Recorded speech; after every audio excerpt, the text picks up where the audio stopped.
if you've clicked on this video, there's a good chance you are someone who gets anxiety whenever you go to a restaurant.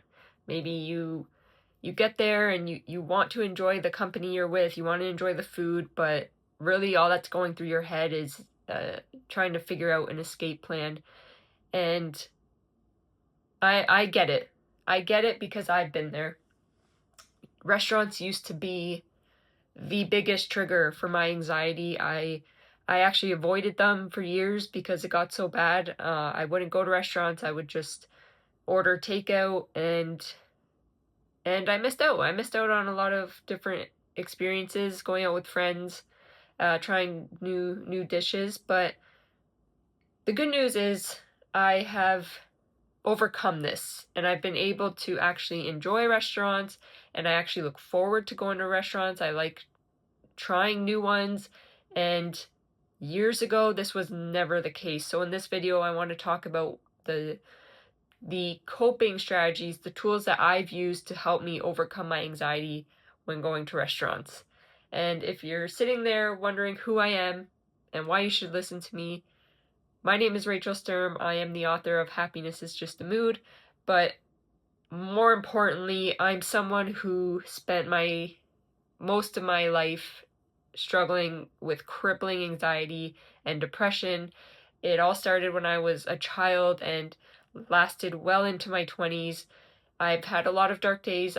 I've gone through a lot with my mental health, and I'm happy to be able to sit on the other side of it after spending thousands of dollars, so much time and energy into learning and studying and researching all about my anxiety and how to cope with it, manage it, and even overcome it. I have now made it my life mission to support and help others do the same in far less time and spending less money than I ever did. And that's what all my videos and my channel is all about. I just want to provide you with the tools that have helped me get control back over my life. So with that, let's get into the video.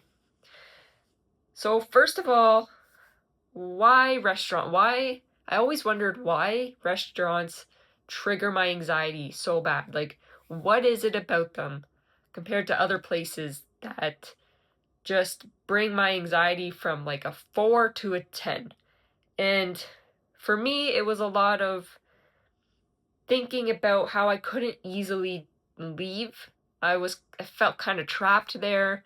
There was a lot of people, and I was always thinking about embarrassing myself by having a panic attack, losing control, and then thinking of having a panic attack and thinking about how to control my anxiety there just made my anxiety worse and inevitably led to me in the bathroom, trying to calm myself down or getting sick. That happened a lot, and by the time the food came out, I had absolutely no appetite, and I wouldn't eat. And that was my experience with restaurants for so long. And so the three things that have helped me and that I've learned through months and years of therapy, through research, through practice, these three activities are what really have helped me, and I want to share them with you. So number one, before you even get to the restaurant, because one of the biggest mistakes I would always make was I would wait until I actually was there and kind of in the middle of a anxiety spiral to try to calm myself down, and it just doesn't work that way. So something I started doing before getting to the restaurant was setting an intention. And what I do now is tell myself something that I want to remember about that night. And what this does is it teaches your brain not to focus on just avoiding anxiety. It focuses on something more meaningful, like the thought of having a meaningful experience. And the goal isn't just to avoid anxiety and just survive it.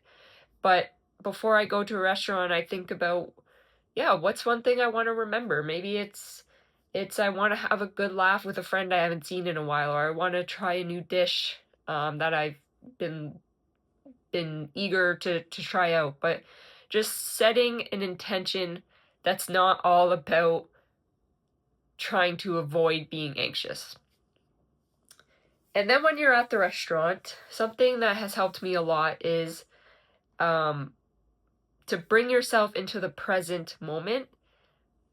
Try to find 5 things of something. So maybe 5 blue things, or 5 staff members, or 5 plants, whatever it is. Because what this does, it helps you bring you into the present. It's grounding technique. And when you're focused on where you are right now, your environment, what's going on right now, your brain doesn't focus on what if, because we know anxiety is all about worrying and thinking about what could happen. So when you bring your attention and your mind to the present moment by checking out details about your environment, it really helps ground you and regulate your nervous system. And the third thing that I've started doing is really tasting my food. And this sounds weird, but when you have anxiety, especially at a restaurant, you're just trying to like eat your food and get out of there as quick as you can. But again, bringing yourself to the moment and bringing yourself into the experience, when you really taste your food, you take a bite and you think of like, is it salty? Is it spicy? What's the texture? And you really taste it.